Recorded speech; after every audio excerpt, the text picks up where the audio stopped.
think here's the most important point. There are residents who lived in Washington, D.C. their entire lives. Their parents lived here. Their grandparents lived here. And they have lived for generations in intolerable conditions of crime and decay. There are parts of the city, I moved to the city 20 years ago.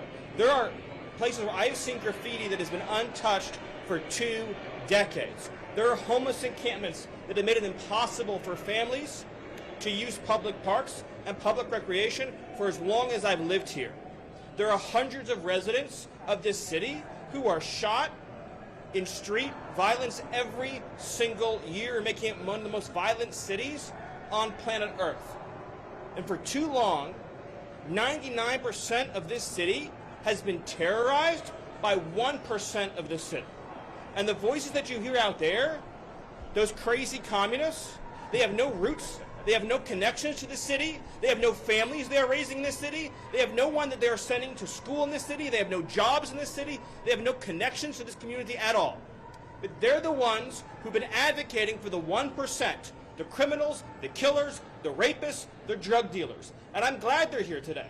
Because me, Pete, and the Vice President are all going to leave here, and inspired by them, we're going to add thousands more resources to this city to get the criminals and the gang members out of here. We're going to dismantle those networks, and we're going to prove that a city can serve for the law-abiding citizens who live there. We are not going to let the communists destroy a great American city, let alone the nation's capital.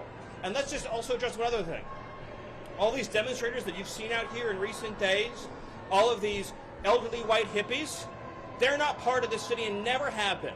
And by the way, most of the citizens who live in Washington, D.C. are black.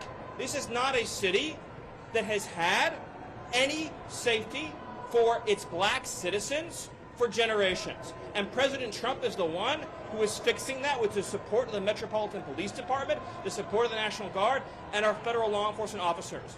So we're going to ignore these stupid white hippies that all need to go home and take a nap because they're all over 90 years old, and we're going to get back to the business of protecting the American people and the citizens of Washington, D.C.